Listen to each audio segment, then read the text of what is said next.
So with this vegan beefy bouillon that I'm kind of developing right now, I wanted to talk about, because we talk about mushroom powder a lot in class, but we've never really made it. So I got this at Costco. And on the back, it's like vegan, gluten-free. It's got, oh, I don't even know how to say it. It's got portobello, oyster, porcini, and some yellow bolitis. No idea. So I think this probably cost about somewhere between 16 and 20 bucks, if I remember correctly. It's good for a whole year. I could put these in some different recipes, or I could grind it up into mushroom powder. Okay. This is my mushroom powder that I've made. And we're going to need a little bit more because I'm going to use about a half a cup of mushroom powder. So let's talk about some other ways. Like these actually are expensive porcini mushrooms. This I'm not making a powder with. I'm saving these because they're special. So if you see some bag like this, and plus this is probably going to make a quarter cup, and they probably cost $6-ish. Trader Joe's sometimes has these mixed mushrooms. Now, it may have been a while looking at the date on the package, so I don't know if they have them anymore. And so this one had shiitake, porcini, and oyster mushrooms. Okay, so this was one of the things I was talking about. This is the mushroom powder that I've made before. And I think these are oyster mushrooms and some shiitakes that basically I didn't get to, so I dehydrated them. Now, these seem pretty crisp. See how those, so they should probably grind up pretty nicely. I'm thinking as old as these are. Yeah. See, this isn't quite as crunchy. Yeah. Oh, not at all. So what I would do is toast these or dehydrate these again. So you could put them in the oven on a low temperature in your air fryer, whatever. You just want to get them to where they're crispy, because if they're not crispy, they're not going to blend as well. So what I'm going to do, and this is an attachment, a spice grinder attachment that's hard to get for a Ninja now. I was able to get a replacement bottom, so I got it, but it didn't have the whole top. I don't know if they're going to make them anymore. So what I'm going to do is put some of these dry guys in, and also this will kind of tell me I'm probably only going to put about halfway up, and this is going to be fairly loud. Max is downstairs. Bless his little heart.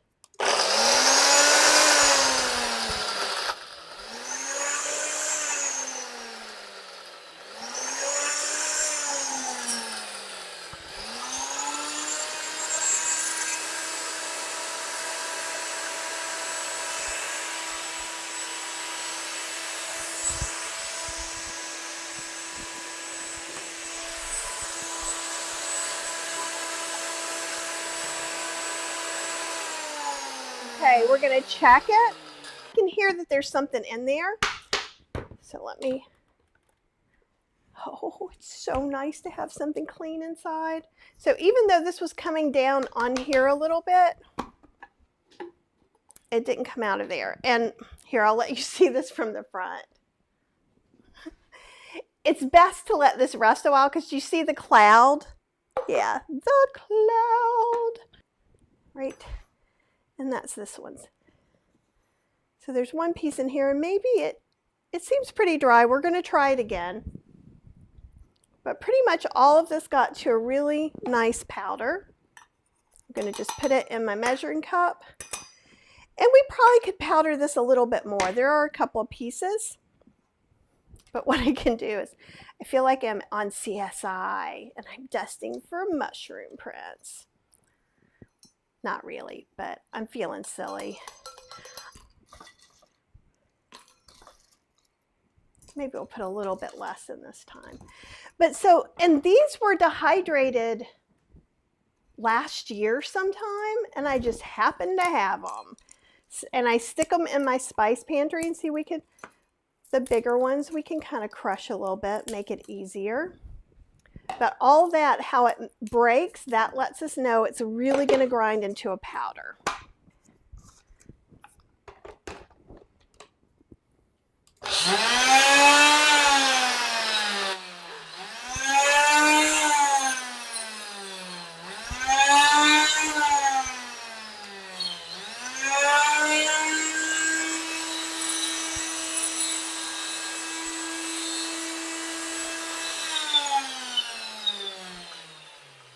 And see, can you hear that little clunking around? We are making mushroom powder. So I was saying that these are mushrooms that I bought and dried a while ago. Ooh, I'm getting powder in there. I'm gonna have to clean that off pretty good. So I know there's at least a piece. Yeah, there's a few pieces in there. Can you guys see that? I'm just gonna put some more in. We'll see if we can. This top isn't sealing as good as it used to, but that's okay. I'm just gonna dust off the mushroom powder instead of losing it. Thank you very much. Can you buy mushroom powder and not go through all this nonsense? Of course you can. Of course you can. It can be expensive, mushroom powder, not all the time, but it is definitely cheaper if you make it yourself.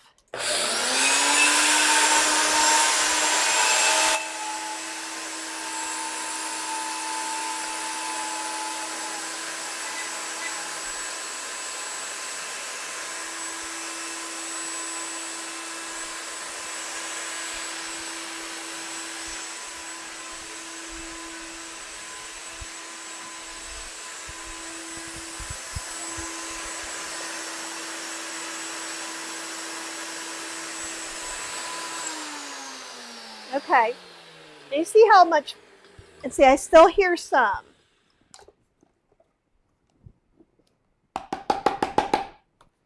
So you can try and pop that down. And the regular spice grinder, while we're waiting for that, so it has a bottom and it has this top and this top. So you're gonna have less little crazy things slipping out than I do with this mushroom powder. There's always going to be, so if you can wait a little while, it's better. That looks pretty good. Oops. And I cleaned all this really good so I can wipe up anything that gets on the ground, or on the counter, not the ground. Oh, that looks nice, huh?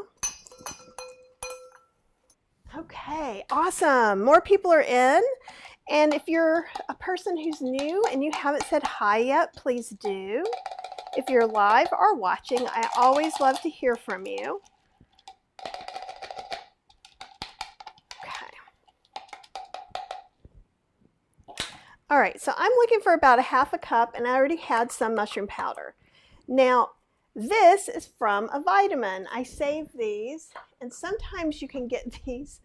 I'm always saving these in the little plastic ones, and I put these in my dry mixes and spices to help keep things from getting overly moist. I live in a humid climate. If you don't live in a humid climate, you may not have that issue, but I'd save a few of these if you have them.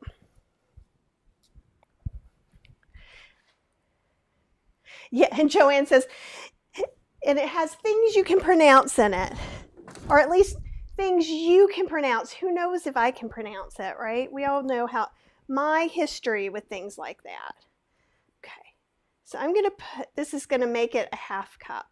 So those were like fancy mushrooms, right?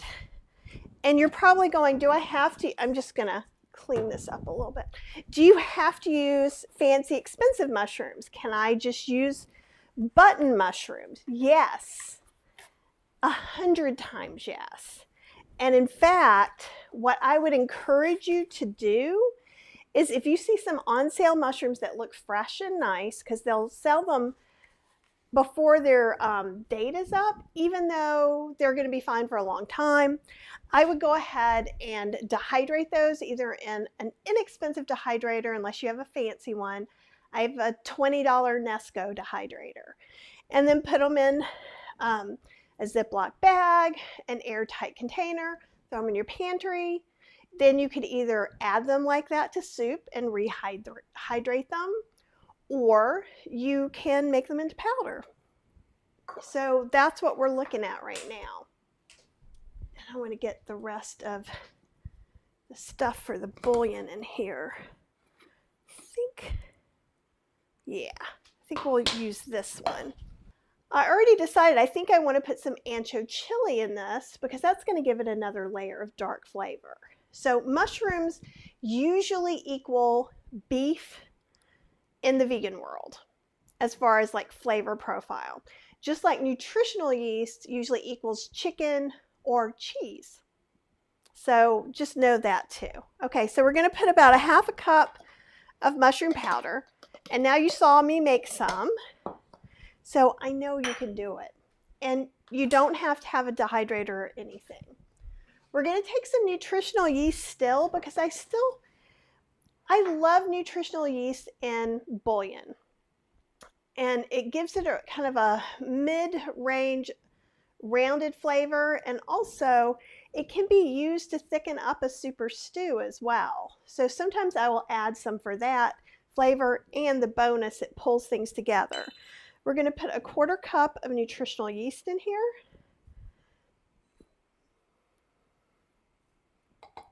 Okay, and I decided we would probably do about 2 tablespoons of tomato powder.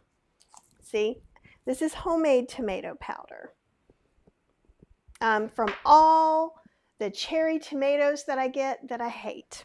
I'm not a cherry tomato fan. And this is a 1/2 teaspoon. Here, and I'll let you see overhead. Okay, awesome. This just a wee bit. Okay. And so, because I live in the South, it gets a little bit whatever. So, in fact, I may only add, I think I'm just going to add 1 teaspoon, or 1 tablespoon, I mean.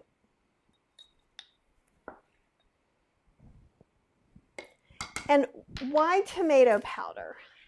It also has a lot of umami flavor, right? And that dark richness that we're kind of looking for. And I'm also going to add in a tablespoon of ancho chili powder. And you can do the same thing to make, I make my own ancho chili powder. I just take the seeds and stems out of the ancho chilies, and we'll probably do that. I think I'm going to do a spice class again, and we're definitely going to do a dehydrator one. Let's see. And so when we're not sure, we can smell these together. And I think I'm only going to put a 1/2 teaspoon to start out with, because I don't want to overpower the mushroom. So one of the things that I always do is, if you're not sure, if you're like, that lady's crazy, I don't want to put in ancho chili powder into mine, and maybe you're making it, and take what you have, take this. Was that a good sensation or a bad sensation, right? Your nose knows, right? So it's okay. And maybe my nose is like, yeah, and yours is like, and that's where you get to modify this recipe to fit your flavor profile that you want, okay? And that's one of the reasons that we do these. Okay, we're going to put some paprika in there, 2 teaspoons of regular paprika. I have so many spices over here for today. 2 teaspoons of paprika. I'm using the non-smoked kind, which may come as a huge shock, but that's mostly because this is something I'm going to be putting in other things. So if I wanted to I don't know, if I wanted to make a tempeh chili, I might use this to make it taste like beef, and because it's chili, add some liquid smoke.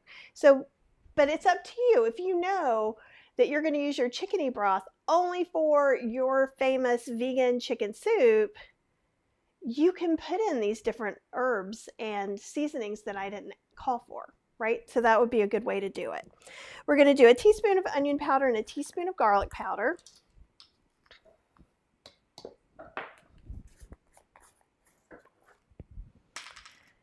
And then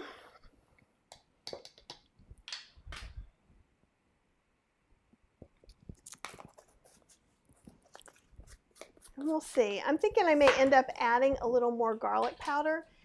And when I was doing some research for this, I found that some people were using bay leaf. So I actually have a ground bay leaf powder, because you could probably put in a spice grinder. If you don't have it, you probably could toast up a couple of bay leaves and then grind them into a very fine powder, because it's the edges of the bay leaves that can cut your stomach. But if you grind it into a powder, you can ingest it. And it's in things like Tony Chachere's and stuff like that. Let's start with, mine is kind of old. I think I'm going to start with half a teaspoon. I put 1 teaspoon, but that would be too much for sure. The question is, can I actually get this on? Here, should we watch from the top? Yeah, I think that's kind of fun. Okay, we're just going to blend this all together.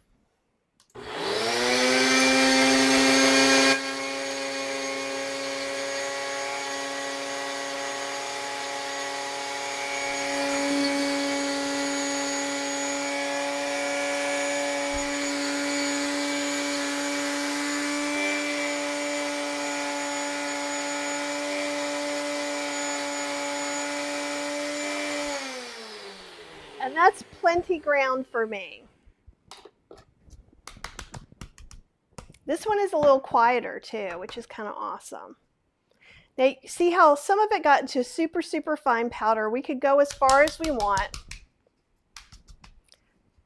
but there's no need to be crazy about it. Okay, so there's some on here. I'm gonna get one of my bazillion spatulas. Oh, it smells like magic. I'm pretty happy. I'm pretty darn happy with this.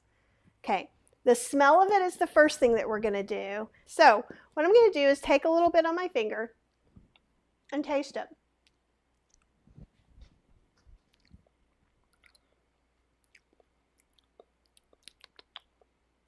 Now this is salt-free. If you use salt and you want a salted bouillon, you could put salt in here when you blend everything up.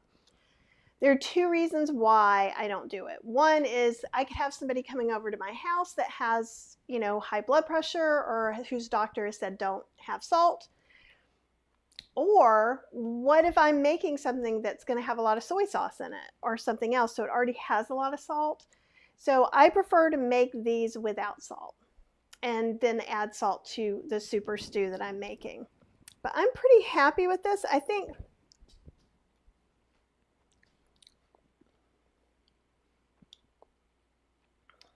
don't think it needs more garlic.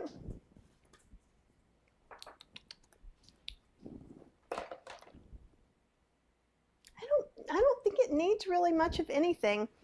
It might be able to have a little more nutritional yeast, but since I'm going to use it for stews and stuff, I don't think that I'm going to do that. It makes, how much do we have? Do we have cup measure on here? No. I think it makes about a cup, or 3/4 of a cup at least. Yeah. So I think it's closer to 3/4 cup-ish. All right. So that's the first one, and this is one I just made up. So what does that mean? There's another bouillon that I want to try and make up later when we do the dehydrator class. So I'd like to dehydrate some carrots, celery, green onions, dehydrate all those things and then blend them into a powder. And that's often done, but that takes a lot of forethought. And the chickpea bouillon that we're going to use does not require that kind of thing.